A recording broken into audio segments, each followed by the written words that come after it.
Hello, so today we are going to... Alright, so now I am going to attempt to assemble some of these, or get as much of it done as I can. I can't do everything, because I did not program the microcontrollers yet, so I can't put those in there. Those need to have their fuses set before they can be put in here, because they... this board doesn't have crystals on it, or these boards don't have crystals on them. So if I put in a microcontroller that is expecting a crystal, it just won't run, which means I can't program it either. So I have the ISP header on here. I can actually put the firmware on the processor while it's in here, but I can't set those initial fuses. So we're gonna skip that part, and I also don't even have all of the parts. I don't have 7805s, or the TO92 version, and I'm kind of curious actually if the TO220 versions will fit in there, and if the pins will line up with the holes. So before I even get started, before I even actually start putting anything together, I'm gonna find a TO220 device, any. We'll try a transistor. I got a ton of these tip 122s. They're TO220s, same case as the larger 7805s. I ordered some 7805s, the TO92 version, so I don't even know why I'm bothering to try this, but I am curious just the same. Realistically, if I wanted to build these boards and get them running on their own power regulators, could I just take the... Oh, hell yeah. No problem. The TO220 ones will go right in there, no problem. So what if I mean, these are going to have the tip 122 vertical anyway.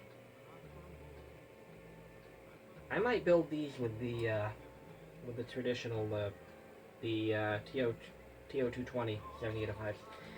That's not a definite solid decision yet, but it's in the back of my mind as I do this that I might go with that plan instead. I did order enough of the TO92 ones from DigiKey.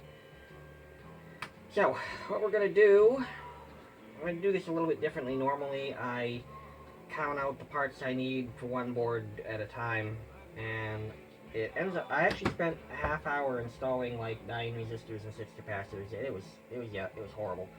Absolutely horrible performance. So we're going to try doing this a little differently. I'm going to count out all the parts for all of these all at once. And I actually am not sure I have enough parts for all of these. Come to think of it. That could be a problem. I might need to get more of these resistors. HR Distributors, where I get these, is open tomorrow, so I could possibly, and I'm going to be in Portland or South Portland, so I could possibly stop over and get those tomorrow. So anyway, so some of these are labeled wrong. And I'm not even sure. I mean, this is an awesome video, right? We're starting out with me realizing that I don't know the half of what I'm working on here. So yeah, the 1K labels on these boards, I designed them and I did the parts values, and then I sent them off, and then after I sent them to be made, after I sent for the boards to be made, I realized that some of my parts values were, I made some adjustments to them anyway. I don't know if they were necessarily wrong, but they were better options. So I changed some of the parts values after the silk screen was done. So the silk screen is wrong on some of these, but that's okay, because I know the difference, and then the next batch will have them corrected. But I'm pretty sure that every single one of those resistors, there are no 1K resistors on this board. They're all going to be 4.7K. So I got 1, 2, 3, 4, 5, 6, 7, 8. I've got 8 4.7K resistors per board. I'm trying to put together 6 of these things. So I'm going to need 48 of these 4.7K resistors. Do you think I have 48 of them? I think I might. I got a lot of resistors here, so let's see what I got here. Alright, so we got 1, 2, 3, 4, 5, 6. I'm trying to do them 2 at a time, but they just keep falling out of the thing, out of my hand, so. 6, 8, 10, 12, 14, 16, what did I say I needed? 48, 18, 20, 22, 23, 24, we're halfway there. 26, 28, 30, 32, 33, 34, 35, 36, 38, 40, 42, 44, 46, 48. I almost wonder if I miscounted somewhere and I now have 10 more than I have no idea. But I've got at least 48 there. And I'll recount them as I go here. I don't know what that is, but it's not a resistor part. So yeah, I am gonna have to. I mean, I have enough for this project, but I use a lot of these 4.8K or 4.7K resistors. So I'm definitely gonna have to go to HR and get more of those. Absolutely has to happen. No one wants a resistor shortage. All right. So I really hope I didn't lose that thing. Oh, here it is. So this little gizmo here, I tend to use, it's the end of a, not an IDE ribbon technically speaking, because it was never used for IDE cables, but it's a IDC connector that goes on a piece of ribbon cable with a double row header on it. Well, so much for keeping those in order. I no longer care because I got them all mixed up and my OCD is pissed, so what the fuck ever. Anyway, so I use this.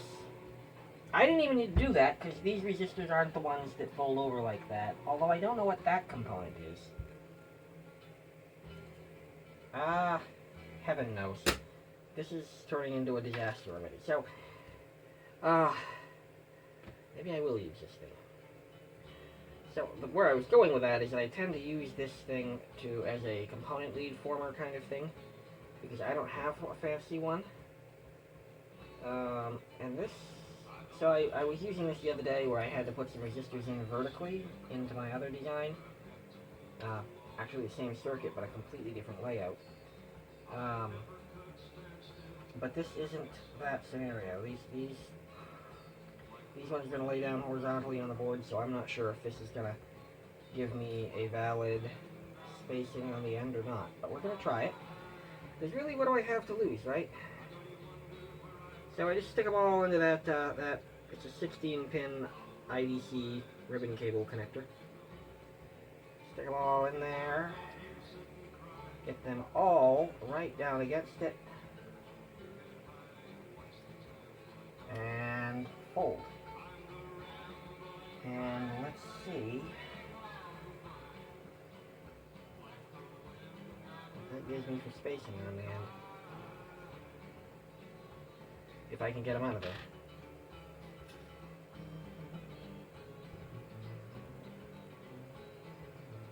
So like I said, I've actually never used that method for the horizontal ones. I think I'm just going to do that for one end, and then, you know what? No, I can do that for the whole thing. We'll see. We'll see how it goes. I'm not committing to anything yet, but... So yeah, I'm going to go ahead and use this to at least do one side, and then we'll debate doing the other side after. Doing the other side the same way. I mean, we're going to do the other side. So we're going to have to get bent anyway. But get bent.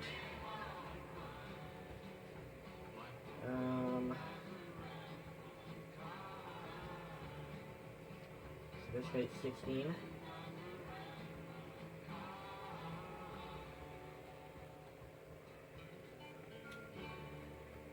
And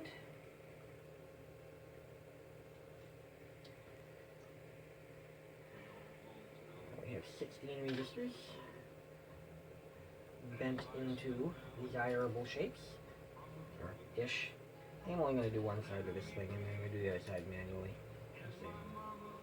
I'm not committing to anything yet. 1, 2, 3. So my OCD is such that I'm making sure that the yellow band goes down, which is the first band of the color code in this case, because the 4.7K and yellow is apparently 4. Remember that. Yeah, yellow is 4. Okay. So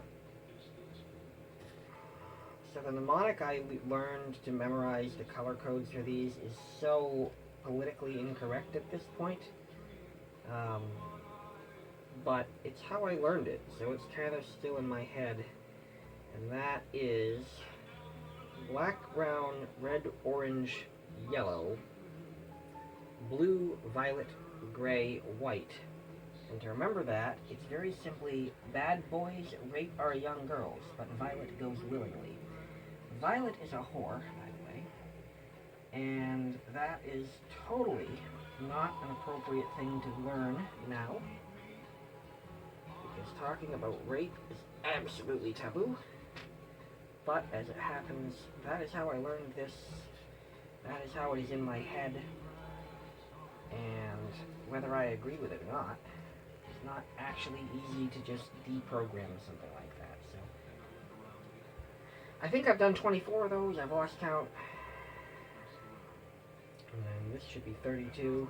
Good chance I'll chop out a chunk of this video. I don't think anyone really wants to sit here and watch me sit here and fold resistors. I'll turn up the music for some entertainment, but I'm pretty sure that would get YouTube to either block my video altogether or just mute the sound, and then you wouldn't be able to hear me babbling. So, or I'd have to replace it with different music, and that's a disaster. Got a video up like that they told me I had to replace the music with something else,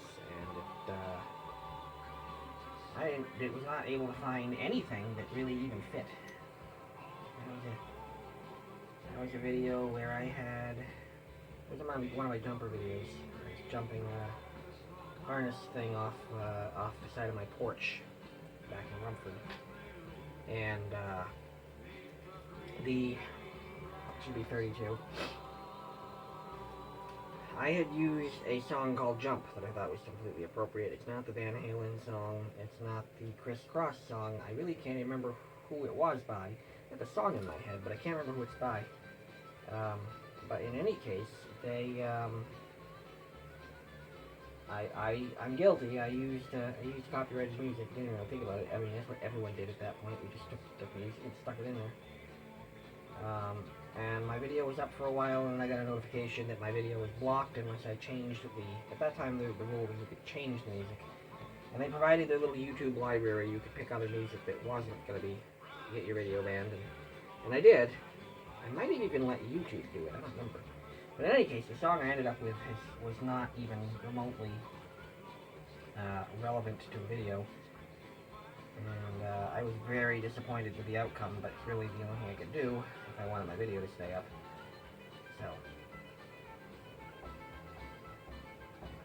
So I don't do that anymore. Taking a big risk right now because, I mean, I refuse to sit here and work in silence. I have music on in the background for my benefit. But I'm fully aware that I may have to deal with that. I may have to deal with that somehow, like, you know, re-overdubbing the voice to this.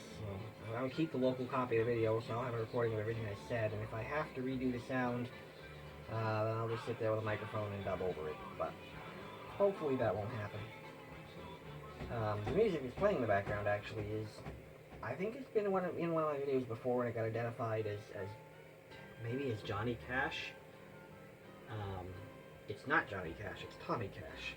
The voices are incredibly similar, and I think they recorded some of the same songs. So when YouTube's little algorithm attempted to identify it, it came up with Tommy Cash, I think. My memory isn't really great, and I don't even really remember which video that was, but there's one of my videos that has this album also in the background, and it didn't get taken down, it just got, I mean, I don't monetize my videos anyway, so I don't care if it gets demonetized, but it got a claim on it, and I was allowed to keep it at that point, so kind of hoping that if this gets picked up as anything, it's the same deal, because again, I mean, I'm not posting this video to share music. I'm posting this video to do this. I have music going because I absolutely hate working in silence. Even when talking, I guess. Alright, so we got one side of all those resistors folded down. And I really think I've decided that I'm going to do... I'm lying, I haven't decided anything. But I think I'm going to do the other sides manually with these things. Xuron. They're actually about 5 miles from me, the company that makes these. They're made in Saco, Maine. I am sitting here in Biddeford, Maine, pretty much across the river. And I looked up where they were the other day, and they're in the industrial park in Biddeford. And I know exactly where that is.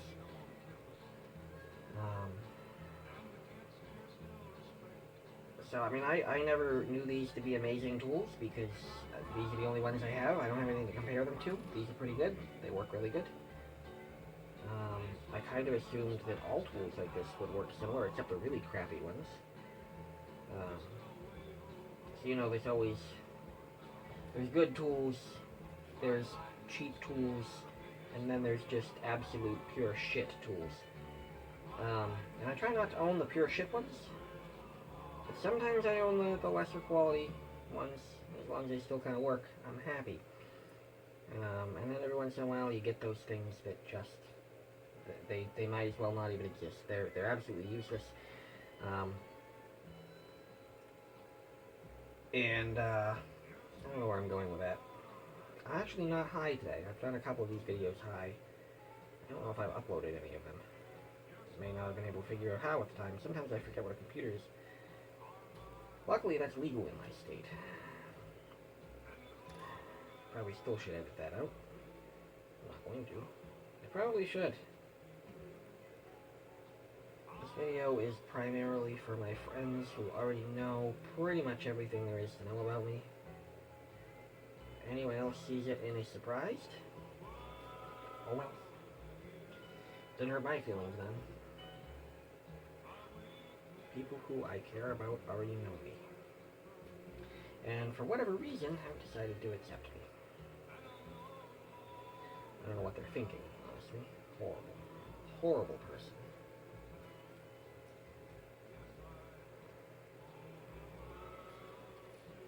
Yeah, there's 8 per board, so it's 8 times 6. It's every 6 groups of 8, not 8 groups of 6.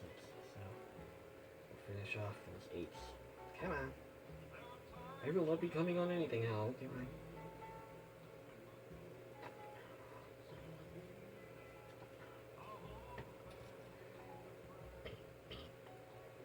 So, I think it's, I want to say it's Clive, BigClive.com.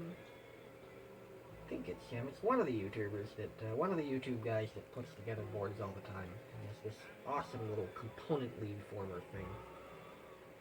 And while it's an awesome idea, the price on them is absurd. I mean, it's not anything complicated. And I understand, you know, the supply and demand thing, and I understand that it's not a very common commodity, so they don't make a lot of them, so the prices don't benefit from that. But, and again, I'm also willing to pay a little more than materials are worth for convenience. Unfortunately, those things are just, the price on those is even beyond that. It goes beyond, you know, these are a rare item and a special purpose. It goes beyond that the prices are way out of any range that I am willing to pay for them. It's a simple, single little one-off hand tool. I don't expect them to be, I don't know, they're expensive. I don't even remember the price, but I do know that I looked at them when I saw them in his video, because I thought, that's cool, I'd like to have one of those, and I looked it up and I said, I don't want one that bad. No thank you, and that was an eBay price. Maybe an AliExpress price, but either way, it was not not a full retail store price, and it was just way out of line, so I didn't end up getting one, which kind of makes me sad, because I definitely like the idea, and could definitely use one, but it is what it is. I'll probably make one at some point. I mean, all I need is a little block with a couple of nails sticking out to set the spacing. I use the same, except when I have to mount them vertically to save space, I use the same layout and option in Eagle. So all of my resistors, diodes, That's pretty much it, resistors and diodes. All of my little radial components like this. Axial, radial, I don't even know the difference. I know the difference, I don't know which one's which. All of my little components that go this way get bent at the same length, which is why I'm kind of able to eyeball it. I say that now, and these are all going to be way off, but they all end up at the same. They all end up the same length. Every single one of them that I use in any of my designs. So, I really only need one little lead spacer thing, and it could be a fixed size. I'll probably make one at some point. I'm thinking just a couple of little finish nails on a block of wood that you can hold the components against and fold them over that way. If I can get it spaced perfectly, it'd be really nice. So these aren't going to come out perfect. They're all going to be a little bit off, and I'll push them down to the board and slide them back and forth a little bit to kind of form them to the spacing of the holes in the board. The holes in the board are all the same. I'm all eyeballing these things, so you know they're all going to be a little bit off. I'm half blind, for one thing. And the other thing, it's an estimate.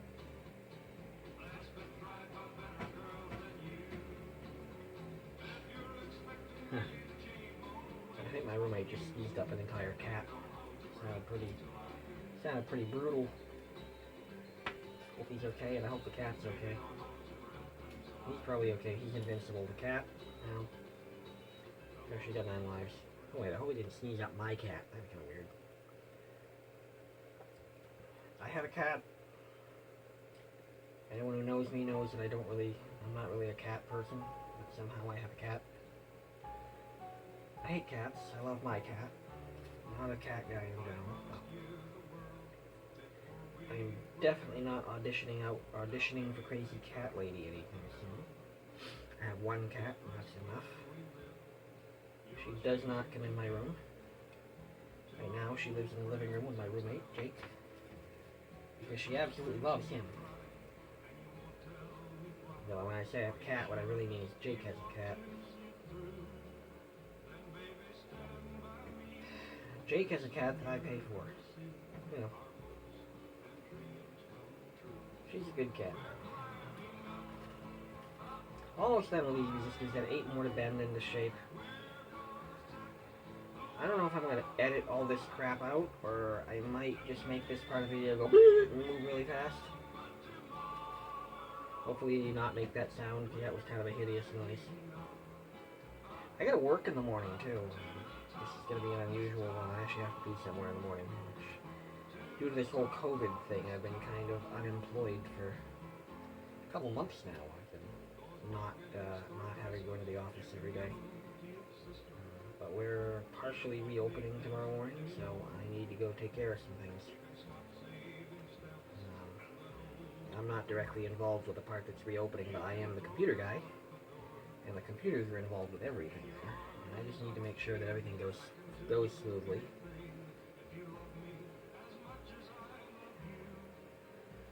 Which hopefully it will.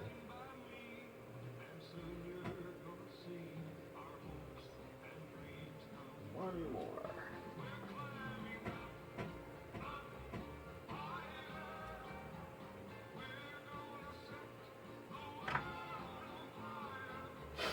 Alright, so I have the yellow band pointing to the left on every single one of these because I have a bit of an OCD kind of thing about that. When you're holding a board and the silk screen, the text goes 4K7, and the text goes this direction, I want the first color of the first band of the color code, I want to read the color code left to right at the same time as I read the silk screen left to right. There's no legitimate reason to do that. It's just an obsession of mine. So, therefore, I have all the resistors sitting here facing the same direction, so they will all go into the board the same direction. And I'm just going to load all these resistors into here. This is another thing where the other guy on YouTube, and I really think it probably is 5 because he's the one whose videos I watch the most. I suspect that he's got another little gizmo that I would love to have. It's this metal frame thing with clips that hold the board in place. and then there's a, you put all the components in, and there's a door that flips down that has a piece of that. I don't have any here. They use it for chair cushions on little cheap, usually little kids' chairs. It's just thick foam stuff, very soft, squeezy thing, and it's on a door. You clip the board in, you put all the parts in, and then you close the door down on top of it, and the foam holds the parts in. So then you flip the whole thing over and solder it, and not have to worry about the parts going anywhere. I would absolutely love to have one of those, but I don't. I don't know how expensive those are. I actually can't find any. They don't seem to exist anywhere. It's impossible to buy them in any case because you can't find them. But how expensive or not they are or are not. So what I'm doing is I'm folding all these legs just slightly outward. I'm not going crazy with them. I'm not folding them over horizontal. Just like that. Just so that they stay into the board because I don't have one of those little foam things.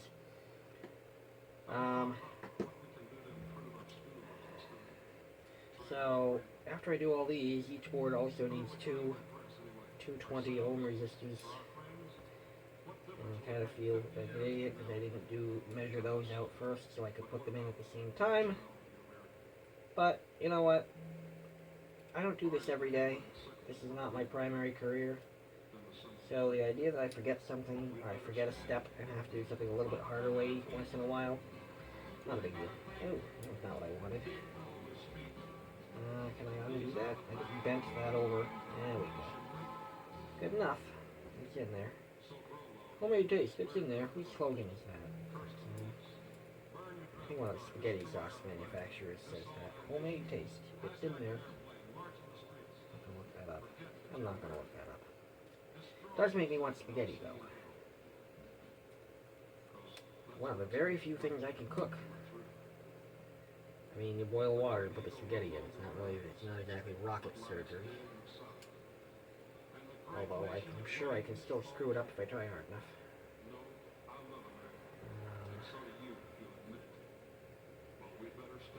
Almost.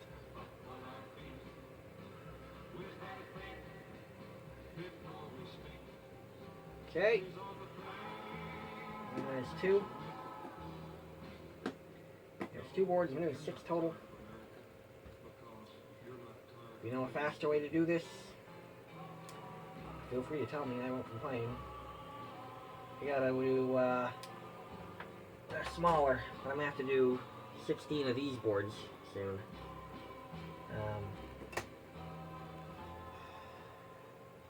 And I've also got another board here, another board design here, which uses an absolute ton of resistors. And, ooh, not Tony Cash anymore. It uses a ton of resistors, and I'll probably do, these I'm going to provide to the client as is, and they're going to have to put the parts in themselves. That's a little loud. They're going to put the parts in, so it's not really my problem, but I'll probably do one just as a sample. And they already have a version of that board that I made on perf board, wherever the hell. I'm sure you know what perf board is. This stuff. They have some of those on that I made last year, but they've expressed an interest in having some spares, so I had some etched for them because I didn't really feel like trying to make more on perf board. So I'll be providing them basically in kit form. I'm not gonna put them all together, but I probably will do one as a sample.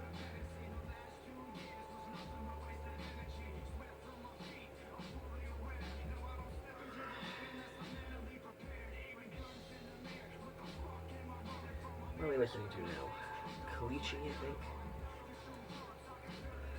I went from classic country to rap.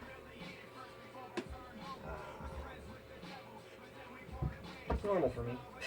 It's a normal transition for me.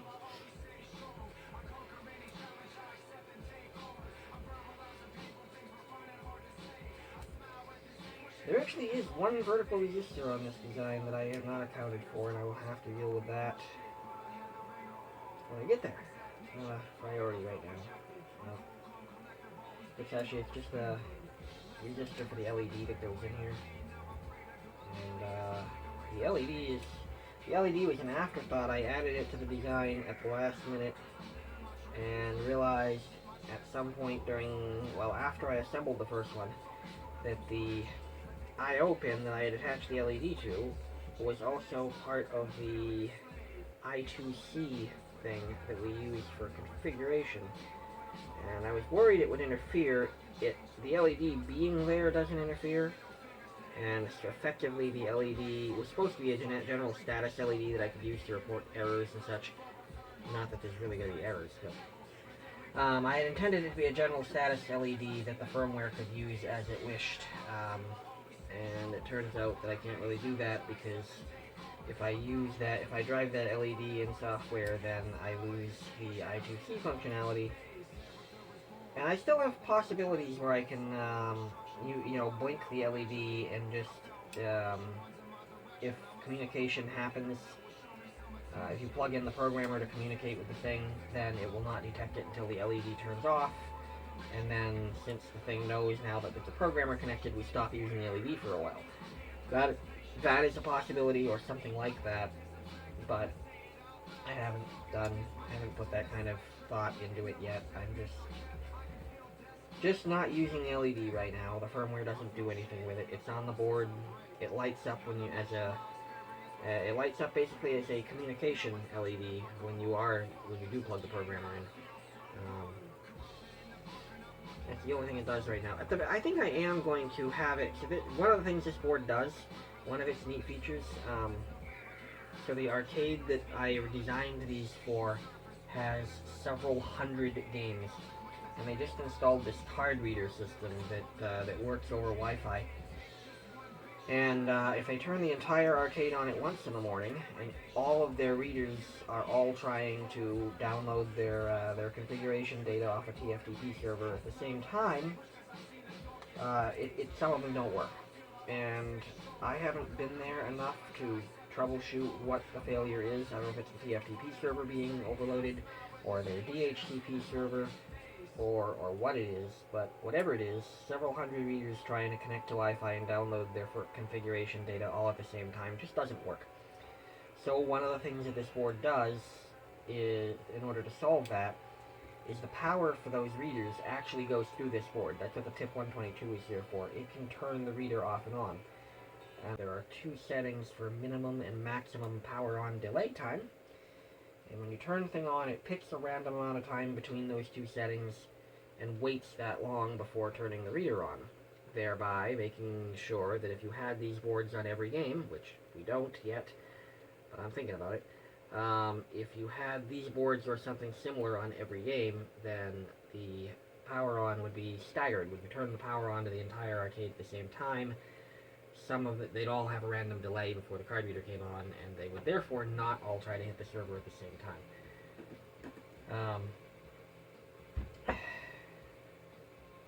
So I think I may have it so that it just blinks that blue LED at the beginning. So at least you can use it as an indicator. It'll at least be telling you that the microcontroller is alive and working and doing its thing, and that you have everything wired correctly. So I said I needed those 220 ohm resistors, two 220 ohm resistors per board. There's 6 boards, so that's 12. There's 4. There's 9. Now we got Jimmy's Chicken Shack. 10, 11, 12.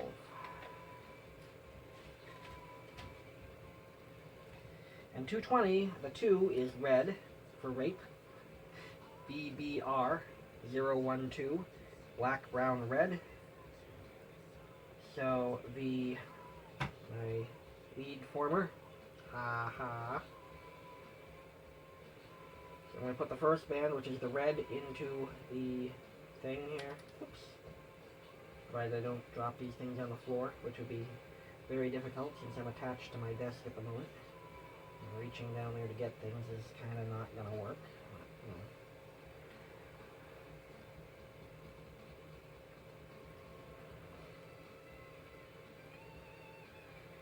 Oops, I lost one. Well, I didn't lose it. It's still there. It's actually in the way. I'm just fumbling, nothing major.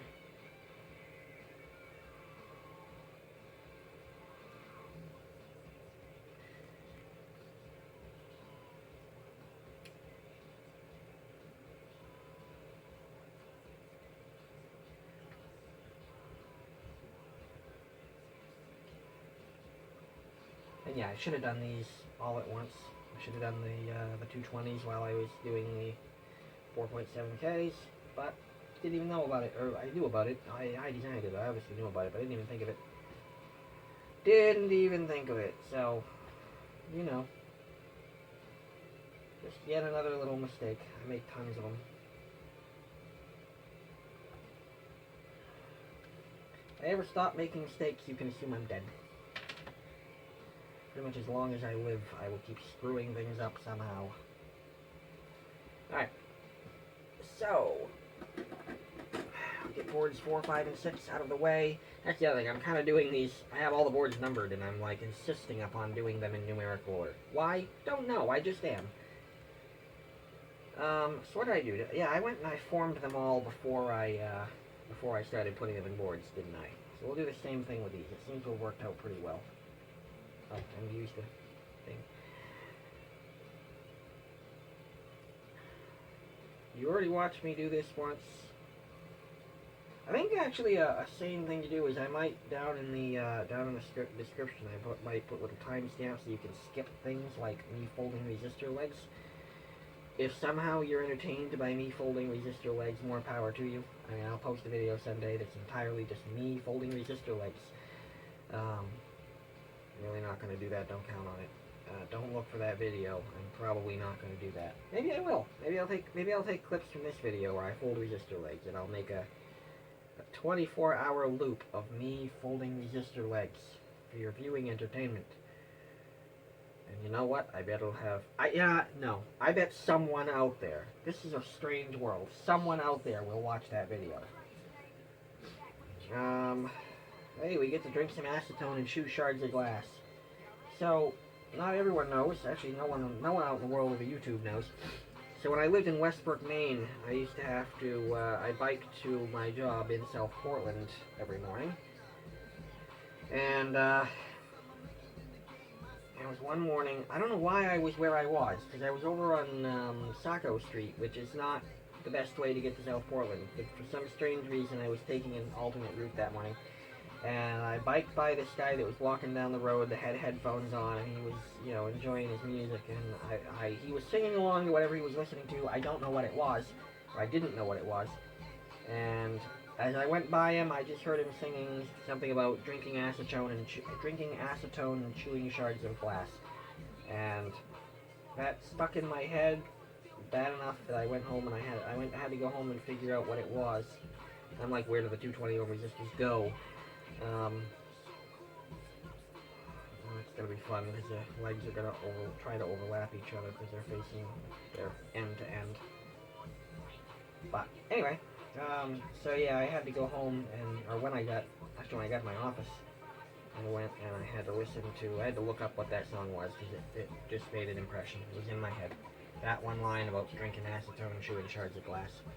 That's the song that's playing right now. Hopefully you can't hear it.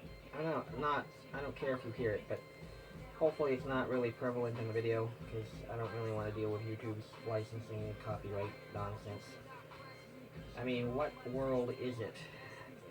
I mean, I understand the thing about, you know, not deliberately posting copyrighted content because it discourages people from going out and paying for that content, basically.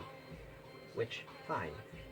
No one really is going to not buy an album or not buy a song because instead they can just listen to it in the background of my YouTube video.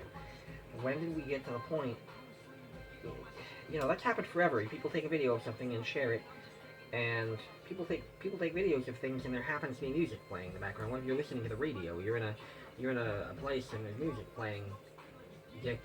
How? I understand why we have copyright laws, I really do, and I support that, but I don't understand what the loss is when there is low-quality, distant music playing in the background of a video. It's not in any way affecting the sales of that music, because you can't, it's not an alternative to buying it. Anyway, and the other thing is this, I'm not sure who this, I know who it is or what they say their name is, but I'm not, it's like a bunch of collaboration between a bunch of, I guess, YouTube rappers, maybe? I don't know. I don't even know who these people are, really. I went and found the song because it sounded cool. It was on YouTube, and I downloaded it. At the time, you could do that pretty easily. And you try to make it more difficult. I don't know what the status is now. I haven't tried it in a while. But at the time, it was officially, you can't do this, and then you just went to a different site that said, oh yeah, you can do that, no problem. Just click here. Isn't that everything on the internet? Just click here, it'll work great. 16 viruses later. But anyway, at some point I downloaded this video, and it still wasn't doing it.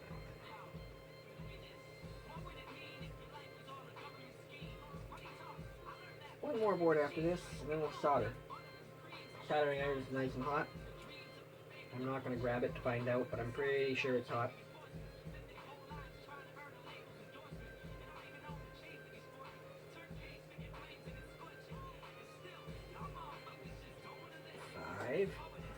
One more.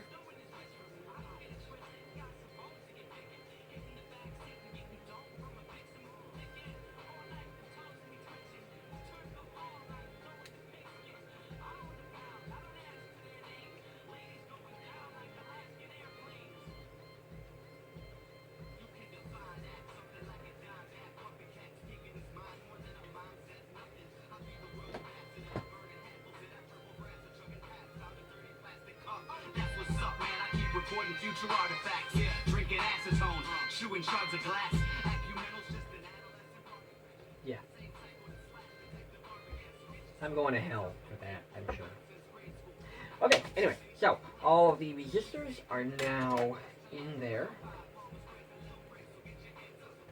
So let's see what I can do about soldering some in place. And I wonder, I don't really have anything to weigh these down with, so they're going to try to slide all over the place, which is a pain in my everything. I'm going to clip them under my little clip here. That seems like a bad plan. It seems like a really bad plan. I'm just going to go ahead and not do that. Alright. Go ahead and pick on how I solder. I don't care. Gets the job done. Doing it this way for years. Always seems to work.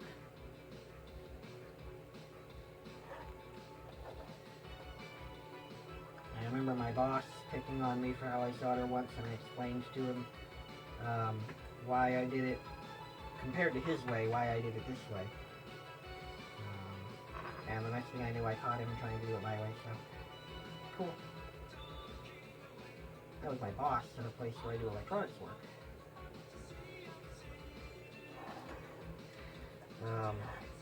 So I've learned somewhere that you always want to heat the connection, not the solder. Don't put the solder on the tip of the iron, and all you do is melt the solder.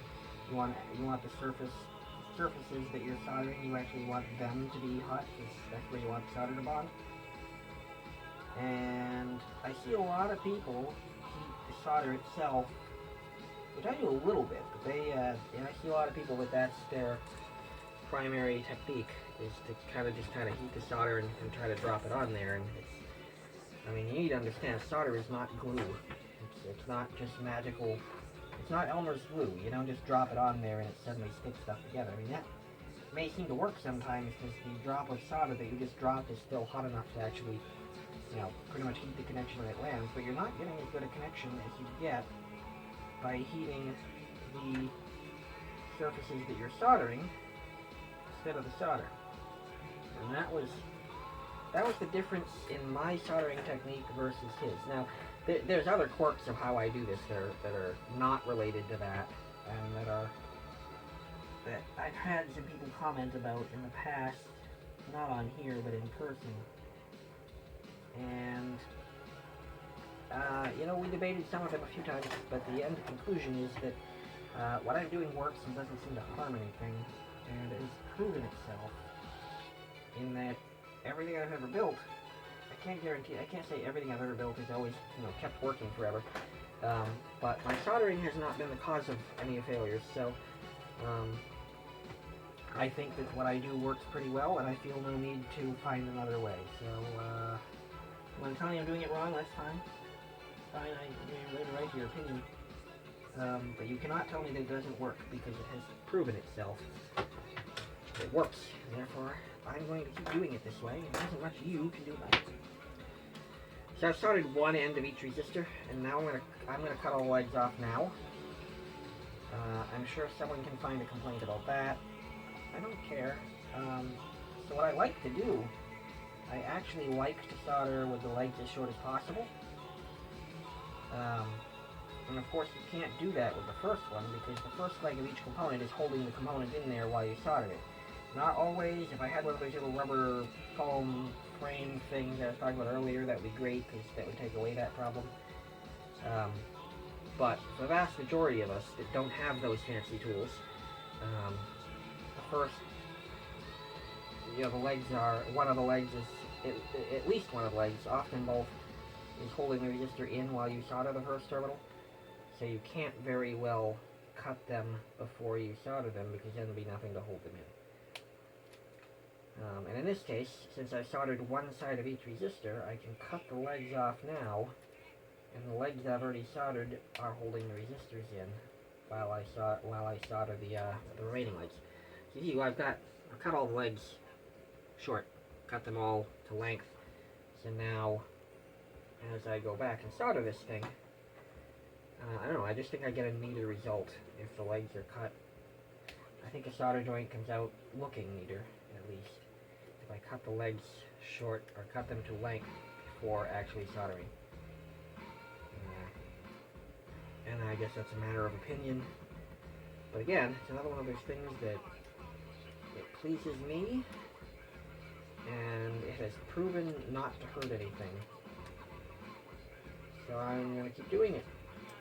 Unless you don't like it, in which case I'm still going to keep doing it, because that's how the world works.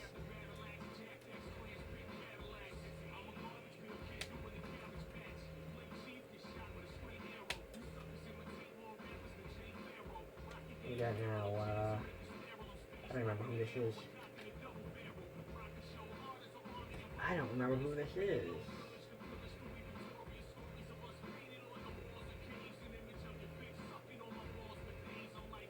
Apathy, there we go. I get so much music on my server, and I don't even know who. Even stuff that I actually have listened to a lot, I forget names of artists all the time, because I've got so much music that it's bewildering. You can't remember it all. Hey, here's that piece of perf board I was looking for earlier. Somebody has resistor legs. Entire room is full of decapitated resistors, or disembodied resistor legs, I guess. Amputations. I have amputated the resistors.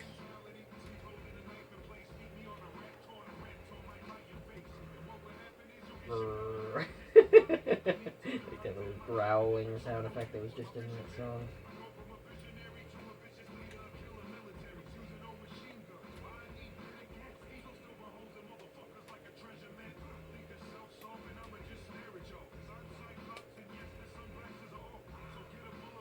I really hope I don't have to redo all of the audio in my video because of the music in the background. I will if I have to, but I really hope it doesn't come to that. Oh, that's got some fuzz on it, didn't it? I gotta come up with a better way to clean my tip too.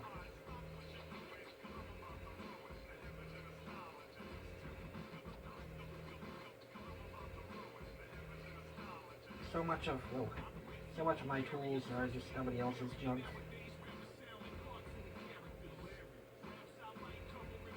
See, I come at the pin. So there's a tip on one side of the pin and bring the solder in from the other side. That was what my boss called me on. And well, that's the idea, is need the connection, not the solder. And it's pretty meaningfully easier to do that if you've brought the tip and the solder in for opposite directions. Now the connection is in between and is guaranteed to be involved.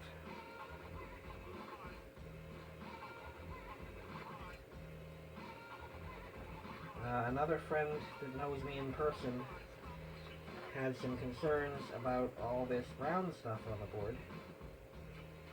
He said, you don't use flux. And that's true, I do not use a separate flux. I do use rosin core solder. And the rosin is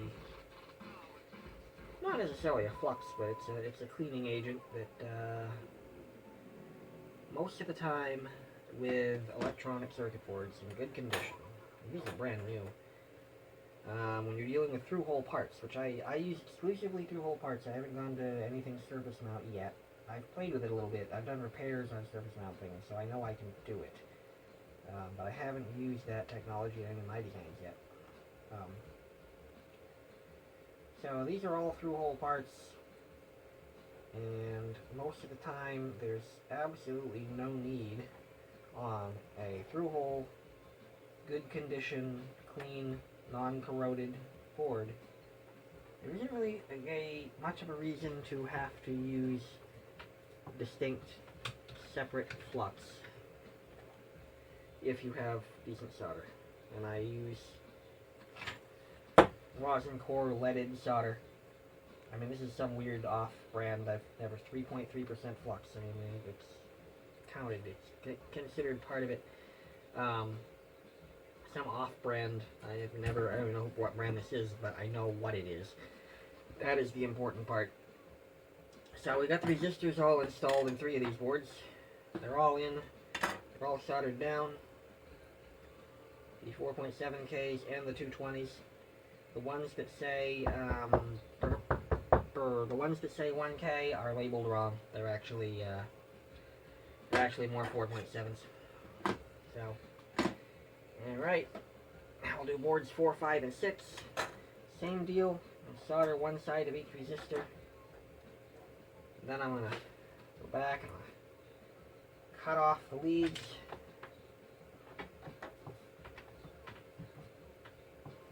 And then I'm going to do the other side of the resistors. The other sides all in a group, all in one batch. So that's what happens to me when I don't come at it from the other side. I couldn't get in from the other side that time. And I just vaporized a bunch of solder, and it really barely stuck to the component at all. I had to do it again, so that's why I don't do that way. I know it works for some people. I don't know how it works for some people. But I don't judge it. Just like I'm telling you, don't waste your time judging mine, because I'm not really going to listen. This works. Oops. This works good. It's reliable. And I've heard the explanations of why that's not true. I've heard people give me seemingly convincing arguments that something I'm doing is wrong, except the empirical data, which is, hey, look, it works. You can call it anecdotal if you want, but when it's 100%, not anecdotal anymore. It's a fact.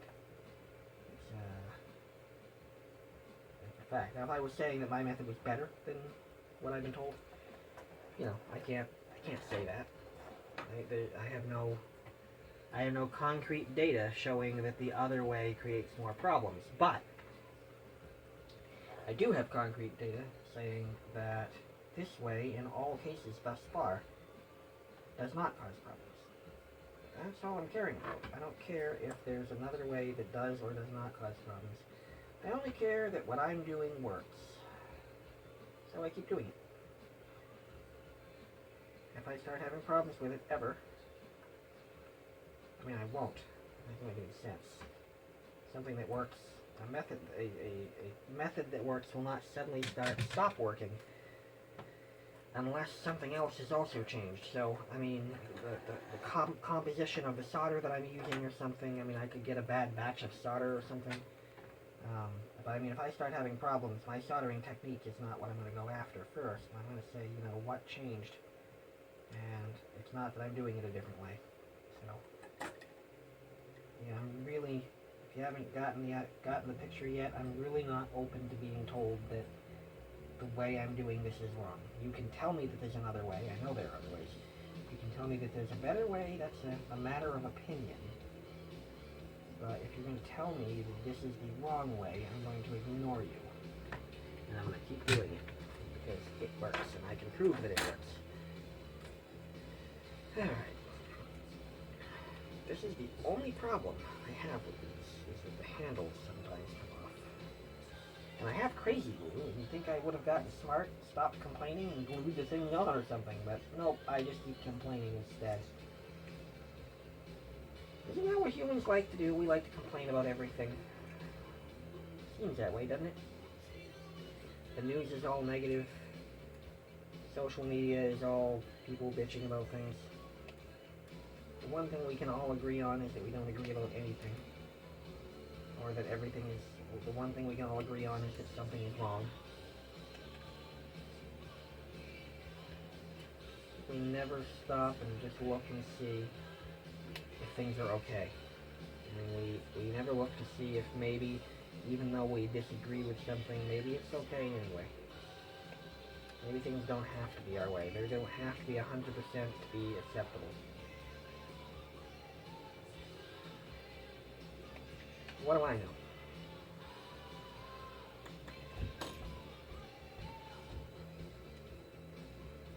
What in the world do I know?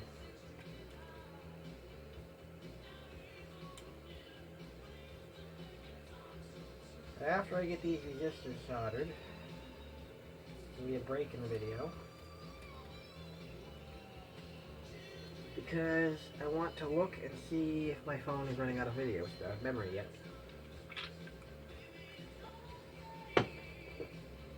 That's not product placement. I just can't live without that stuff. My computer just went to sleep. That's annoying. It's playing a video when it went to sleep. That's unusual. Anyway.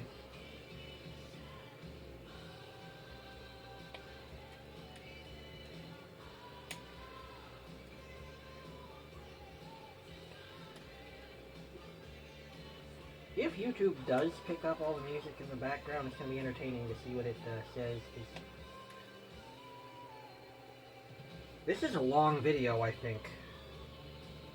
We went through that entire Tommy Cash album, which was probably like 45 minutes long. We're now several songs later. This is a long video. Really hope I don't run out of memory. And if I do, I hope my phone fails gracefully and doesn't just delete the whole thing. That would piss me off a lot. And really, I'm not going to redo this. I'm not going to take all the components out and then put them back in again. That would be pretty obvious. The board would be all messed up and... Just no. I'm not going to do that. No.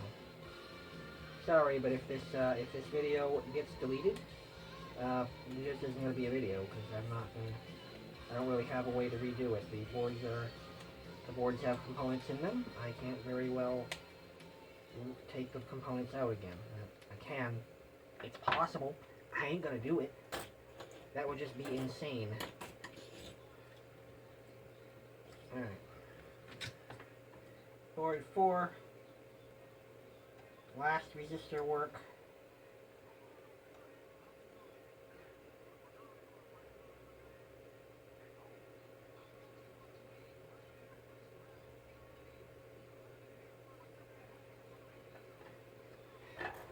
Ow, I'm hot.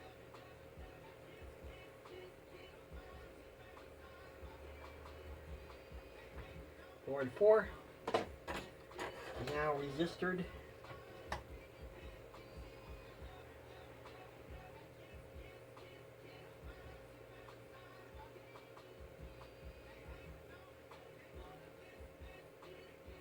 That one did not solder very well. That's all good. That's all fixed. That was easy. I do need to pick up a new tip. This thing's older than dirt. Still working, but I like trying new things sometimes. Sometimes it just doesn't seem to transfer heat. I think I overheated that one a little. Whatever. It's soldered. It's a resistor. It'll survive. It might have melted part of the board. Well, can you do that? I mean, they're basically glass fiber stuff. I don't really know.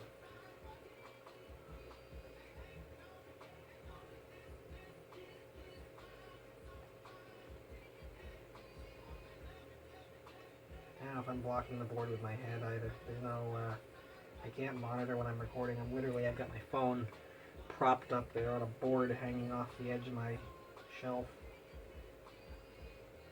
Very low tech. Alright, the resistors, except the ones for the LEDs, which I'm not worried about. Resistors are in.